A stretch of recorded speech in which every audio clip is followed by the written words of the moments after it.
On l'a compris, ces exigences concernent donc des enfants d'origine étrangère. Jean-Charles Tadei, est-ce que le sport peut aujourd'hui être un vecteur de trafic humain ?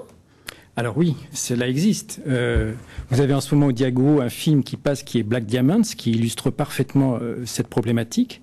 Le fait est que ce n'est pas parce qu'il y a un problème de criminalité organisée dans ce domaine-là qu'on doit faire payer à ces enfants qui, justement, par le sport, trouvent une intégration dans la société, ces choses-là. Il suffit de diligenter des enquêtes, de remonter les filières, et on n'a pas à criminaliser toute une population. Alors j'allais y venir, comment contrôler, comment trouver un juste milieu, justement, et notamment dans le milieu amateur ?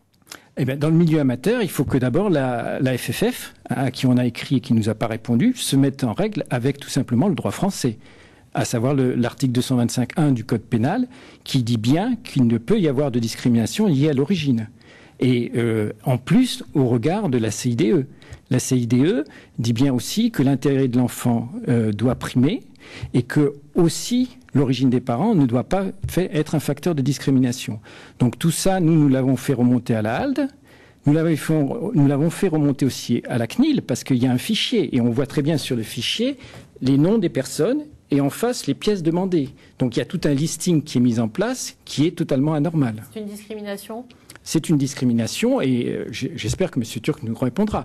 Pour l'instant, les lettres sont parties et après, s'il faut, on portera plainte. Merci beaucoup Jean-Charles Tadei. Merci d'avoir été l'invité de ce midi. Elles aussi font l'objet de discrimination.